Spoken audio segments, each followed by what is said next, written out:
Welcome to another episode of our Deep Dive podcast.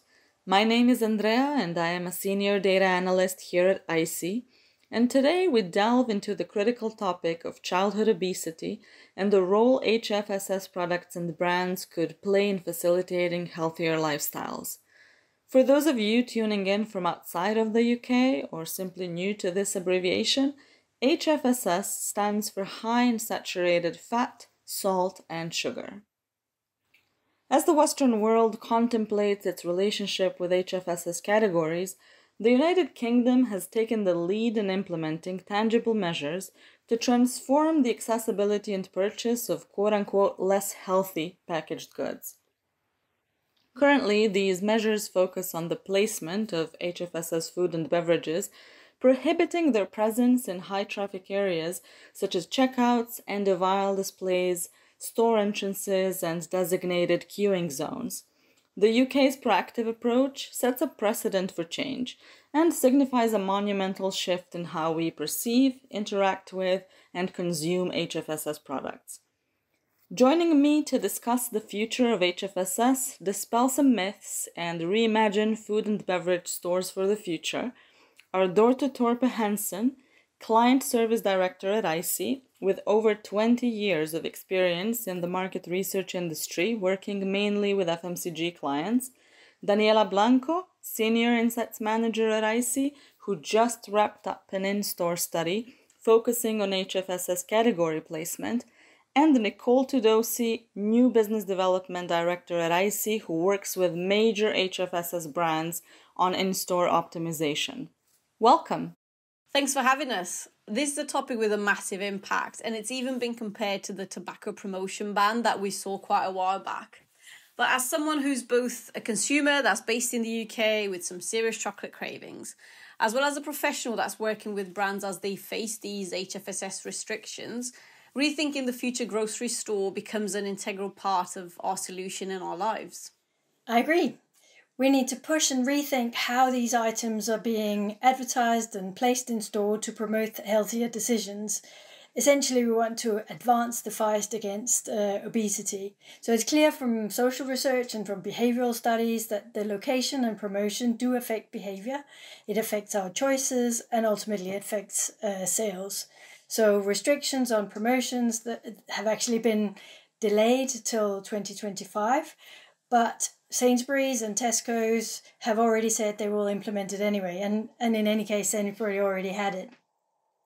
So we think it's also only a matter of time before other countries follow suit, and this will have a profound impact across categories globally.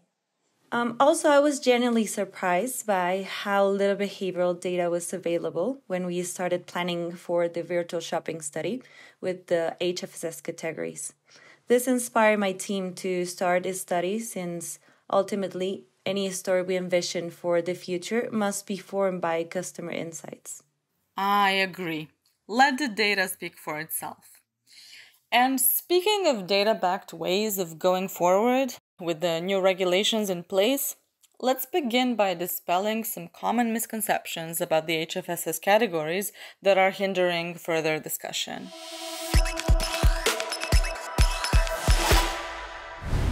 All right, myth number 1. Excess calorie consumption and poor diet are major contributors to the obesity epidemic. What's your take? The reality is that childhood obesity is a serious problem, but it's a complex social issue, with child obesity levels strongly affected by lifestyle and geography. So to be effective, solutions need to be evidence-based and focus first and foremost on countering the dramatic declines in physical activity we have witnessed among our children, and so calories expended. And just to add to that, I think this problem extends beyond the commercial aspect and should be addressed through government educational initiatives or legislations that are governing the food production process. And that's what we're seeing happening through this HFSS initiatives. And whilst we as consumers strongly feel that we ourselves are responsible for adopting a healthy diet, we also need to be pushed in that direction to make these healthier choices. Here's another interesting one. Retail restrictions will change people's habits mainly with HFSS categories or junk food. Of course, a lot of attention is being paid to changing our behavior and HFSS portfolios to match a future that places a greater emphasis on well-being. However, it does also feel like a paradigm shift going beyond these HFSS categories, and it will inevitably also affect adjacent categories. Chris Morley from Cantor, I believe, made the case that HFSS adjustments should be seen as an opportunity and not a danger to improve business health. So, since obesity affects our children and communities negatively, we as businesses have a choice as to whether we want to contribute to the problem or to the solution. I really like that. I mean, ultimately, retailers and producers are also just like us. And on to my personal favorite. The new regulation will have the biggest impact on the largest HFSS producers. True or false? Well, not necessarily. I mean, the big corporations have the means to reformulate their products and invest in omni-channel, and many of them already do. Yeah, that's a really good point.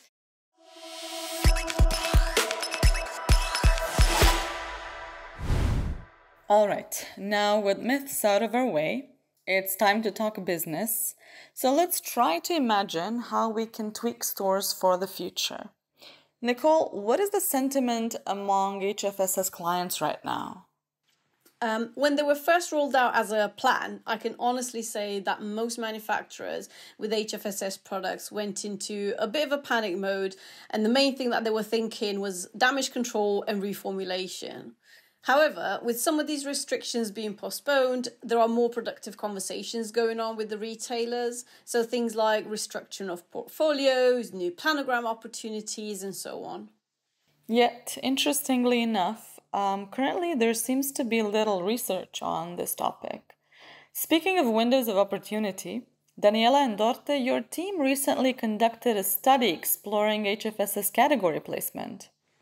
Yes, about a month ago, we did a behavioral study with around 1,000 respondents looking into how product windows and different placements impact visibility and ultimately sales. We tested 2 locations of the product windows with snacks, one at the end of the aisle and the second at a central position. Then we compared those to a situation with no product windows, which is basically our current situation. The tests included 2 common snacking categories, chocolate and salty snacks, as well as 2 adjacent categories not directly related to snacking. In this case, we choose coffee and tissues. Now, for all the visual types out there like myself, I would just like to interject here and remind our audience that anyone can request the full study breakdown at info@ic-research.com. So, you were looking into different product window placements as potential coping strategies for brands. Could you explain the research methods employed here in more detail? Sure, as always, our team uses a mixed method approach to tap into most predictive and comprehensive insights. In this case, we use eye tracking to assess visibility of products within the shelf, virtual shopping to understand the purchase intent, and max diff analysis to evaluate prices and promotions that will or will not be restricted in HFSS categories. Our standard practice is to supplement the behavioral methods with an online questionnaire to be able to deepen our understanding of respondents' habits, perceptions, and attitudes. So that's exactly what we did in this case. All right, let us now handpick some of the study findings. What have you two learned in the process? Well, one thing is for certain, the product windows do a really good job. So the study was set up in a way that all respondents visited 4 categories, and they were given the task to shop for a small gathering at home with some friends, and then they were taken through the virtual stores and shelves. So using webcam-based eye tracking, we found that, for example, in the tissues aisle, all respondents noticed the window, or almost all, regardless of the position. because it's prominent, it stands out because of the unusual placements of snacks, and there's kind of a surprise factor, you could say. In the coffee shelf, which is more adjacent to snacking, almost all see the central window, so that's about 97% to be precise, actually. But only about 70% see the window when it's at the end. And in both host categories, the window in the middle also gets the longer attention. So, product windows are certainly eye-catching, especially where they are least expected, so it seems. But what about shopping behavior? Does this kind of experimentation translate into sales as well? Yeah, actually, visibility correlates with purchase. What is not seen is effectively not bought. So, in our virtual shopping test, we had that respondents are also willing to go beyond visibility and buy from the window. Overall, the middle window attracts more buyers as well as purchases, so sales are uplifted. Whether we look at a total value or per buyer, the middle window is more effective. Interestingly, the window in the non-food category has a larger share of shoppers. Potentially more shoppers buy where the placement is less expected. This is really interesting, and I'm thinking about where supermarkets are right now, and retailers have most of the windows within their own aisles. So Pringles will be in crisps, and Belvita or Oreos will be in biscuits. The Tesco Club Card even have a mix of snacking products within the snacking aisle. And Waitrose are the only ones that are offering a mix of products outside of the aisles, and I've seen snacks inside those windows. Yeah, that's exactly why we tested what we did in this study. So if we look at our research, the category overall benefits when the sales from both the window and the main aisles are combined. We tested it without any discounts or special offers, and we obviously think that if there is discounts or special offers, you can just imagine the effect that would have with the promotions that are allowed, of course. Interesting. What further HFSS related research would you suggest conducting? Going beyond UK regulations, there are different strategies to encourage well-being and healthier options. As a Mexican, I remember when the local government rolled out food warning label regulation in 2020. So the impact of labels and claims, which was mentioned by respondents in the IC study we just talked about, is worth exploring deeper. I would also advise brands to consider HFSS requirements when they make e-commerce optimizations. This channel in e-commerce is also, it's obviously also affected by the HFSS regulations. And because there are so many different touch points, search results page, product list page, as well as category placement, the adjustments for HFSS in the e-commerce environment are quite a lot more difficult than for the brick and mortar businesses.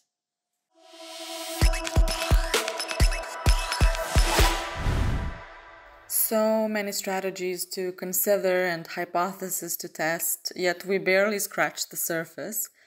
Thank you all for this sneak peek. We now enter our final segment. What was the one insight that really stuck with you this month? I'm going to go ahead and share what scratched my brain recently. I do a lot of ad testing, TVCs, online videos, in-context testing, you name it. And I've started to notice more and more people stating how they find it hard to relate to many of the FMCG or retail chain ads, typically because they either live alone or as part of a less conventional household structure than the traditional one portrayed in most ads, especially during holiday season. So I got curious and dug up some household composition statistics.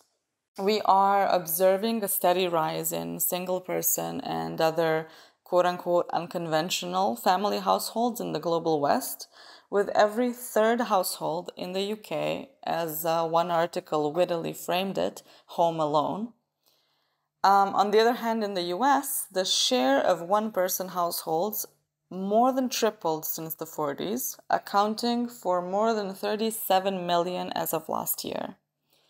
So, just like we are rethinking the stores of the future, perhaps we should dust off some of our somewhat outdated advertising themes as well and expand on them a bit to make ads more inclusive, relatable to a broader audience, and ultimately reflective of real world trends.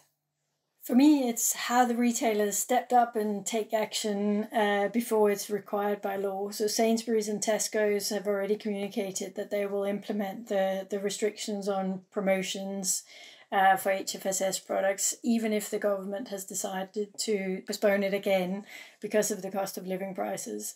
Well, in fact, Sainsbury's will continue because they voluntarily stopped multi-buys already in some years ago.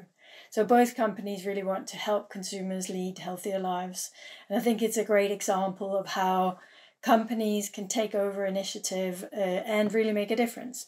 They get some positive PR, but it also adds some complexity to companies and how they deal with the different channels and customers. I have one which is a bit in contradiction with your one, Dorte. And I read an article recently in The Grocer about the banning of multi-buys HFSS products. And they were talking about how we do have isolated trials that have shown that by removing those multi-buy promotions, we can redirect consumers towards healthier choices. But what we don't have is evidence of the overall impact when implementing this ban on a whole market level. And they kind of brought back a study that was published in the European Economic Review that looked at the effects of Scotland's 2011 ban on alcohol multi-buys. And surprisingly, that ban led to an increase in alcohol sales. And what happened is that retailers adapted to the ban by using temporary price reductions, which in turn encouraged the frequent shopping and higher purchases by those high consumption households, which were actually the target of the ban. So the Grocer recommends that we reevaluate the ban, and I guess that we'll soon see whether it will have a similar effect or not. And for me, it has to be about the latest estimate that 87% of business leaders expect to increase their sustainability investments in 2023 or the next year as well. The consequences of unbridled consumption start to weigh on more and more people. So this group of people will embrace more mindful modes of consumption. And not just to tackle the adverse effects of consumption and indulgence, but to also cut out entire parts of their usual buying habits. And with that, another deep dive episode comes to a close. I'd like to thank my team for their time, as well as everyone who tuned in. If you enjoyed this conversation and you haven't already, do follow us on YouTube and subscribe to IC Deep Dive on Spotify. I recommend checking out the previous episode on the podcast playlist hosted by Nicole. And make sure you join us next time as we sit down with a Global Shopper Insights client for a chat. In the meantime, join the discussion and share your impressions, reach out to us with questions, or suggest topics for the upcoming episodes. Until next time!